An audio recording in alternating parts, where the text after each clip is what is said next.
Ideme do toho. Jupi.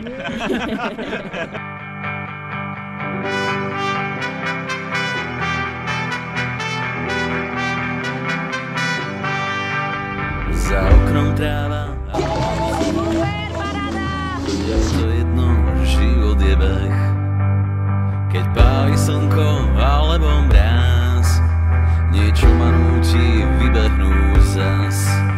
Len vietor nám hrá v hlbokých dolinách. Pred cieľom ty a ja. Prebieha cieľovou rovinkou Robo Purman. Máme pod cieľa polmaratónec Martin Ivanečko.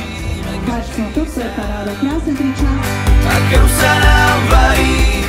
Počúvajte, som už došiel. Veľký pokles, ruky hore, 139, 141 cieľi spoločne. A si preberú hneď od našich krásnych asistentov.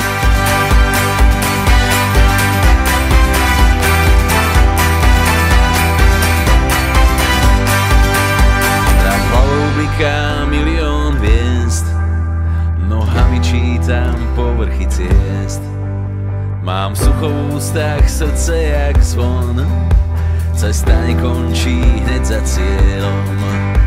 Len vietor nám hrá v hlbokých dolinách. Pred cieľom ty a ja. Tak ja to dneska beriem ako, že to tretie umiestnenie za odmenu na to všetko, že ma skrutilo na začiatku. Tak akože ono sa šiel do Krakov, z toho nič, vydržali sme, hej, Robo ma obehal, pekne to šiel, hej, super. Som myslel, už vravil, že chlapče bež, že už možno, že dobehnem. A potom ku koncu, 500 metrov presol som myslel, že gazda vyloží všetko, ale som vydržal. Rovno na záchod som utekal, ale som myslel, že ešte policia pred cieľom, poď ešte, poď! Pravím, ja nemôžem. Cieľ je tu, pár metrov. Ešte, že som mal žinku v ruke a som musel použiť, ale dobre, vydržali sme. Super, chvála Bohu. To bol najťažší polmaratón v mojom živote, akože, ale je super, čas osobák.